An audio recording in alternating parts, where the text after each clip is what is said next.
Is there another way to look at and combat gun violence in this country? You know, every day we add to the list of people who dearly hope so, the victims, survivors of gun violence. And it's a question whose timing should not be lost, as within the next 4 weeks, it will be the 1-year anniversary of the Newtown massacre at Sandy Hook Elementary. And marks the 20-year anniversary, as we told you last week, of the massacre on the Long Island Railroad. And yet, little, if anything, has changed by way of gun laws, except to make more guns more available to those who would use them to inflict harm. And I'm really pleased to bring in our next guest. We're joined by Amy Ellenbogen. She's the project director of the Crown Heights Community Mediation Center in Brooklyn, and the center runs Save Our Streets. It's a Crown Heights program, and it employs former gang members and other locals with ties to the community to act as violence interrupters. Now, this program began in 2010 and is a replication of Ceasefire Group, many of you may have heard of, that the Chicago-based group that treats violence as a public health problem rather than a criminal justice issue alone. Amy, I appreciate you joining us today. Thank you. Thanks for having me, Richard. You know, I, like many, probably learned about your group outside your community from the Times piece that ran a week ago, Joe Nocera's piece, where it was really interesting. He talked about the founder of that group in Chicago, who came back after spending a decade treating stuff like AIDS, tuberculosis in Africa, and a lot of the developing nations.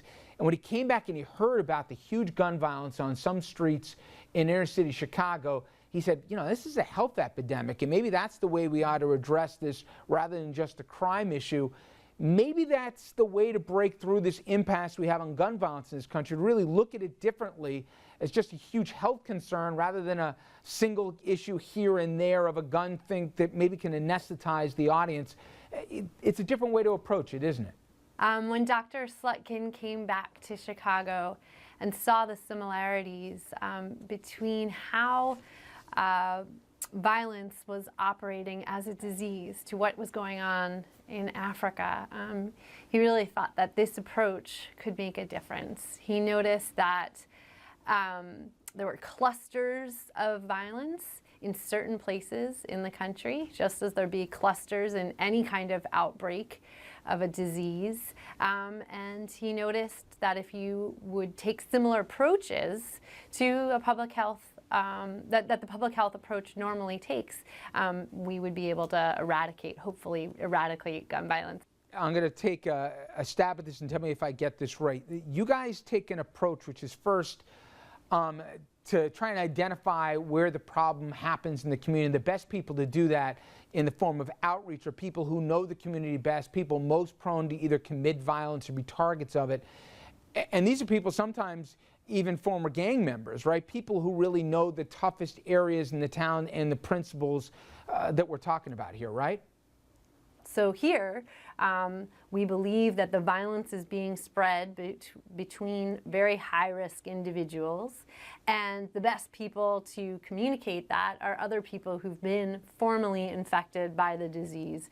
So we hire people from the neighborhood who really know the neighborhood and who also really understand the violence, and they can really use the language that makes the most sense to those people who are at risk of perpetrating violence and also at risk of experiencing violence, and can work with them closely to change the way they think and behave about gun violence. This is a behavior change model.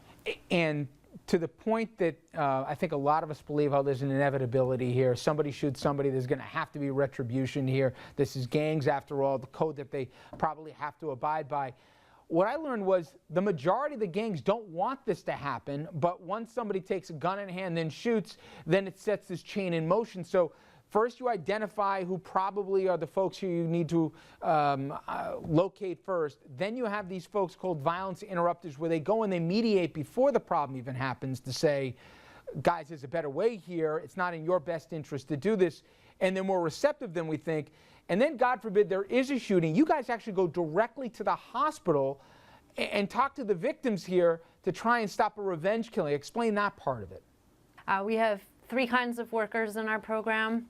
outreach workers who have a case of about 12 to 15 people who all have been identified to be the highest risk for being involved in gun violence. Then we have violence interrupters who have worked together as part of the team to prevent over 150 violent conflicts since the program began. And the newest part of our program, which is our hospital responders. So we have a relationship with Kings County Hospital that when a shooting occurs in our target area and a little bit beyond, our hospital worker can come on site and work with the person possibly before they've even been operated on, work in the waiting room to try and calm people, work with family members to explain to them what's going on in the hospital, and also work with people who might be in an emotionally charged state and maybe thinking about retaliating, and help them slow down, think about what the consequences might be, and help them make other choices about how they can respond. Explain from just a math standpoint why it'll save the taxpayers money, even if they don't care what happens in the communities, because it's much better to start on the front end than have to deal with the consequences on the back end, right? So people are looking for ways they can get involved and stop the violence. And by having a program like this, which is relatively inexpensive, and it can have such a tremendous effect, as the research has demonstrated, it really just makes good sense. And as you've said, violence is a learned behavior, and it can be unlearned, and at least from some of the initial data, it's bearing itself out there. Amy, I really appreciate a few minutes. Thank you so much. Thanks for having me. We're going to wrap up tonight's RFL right after this.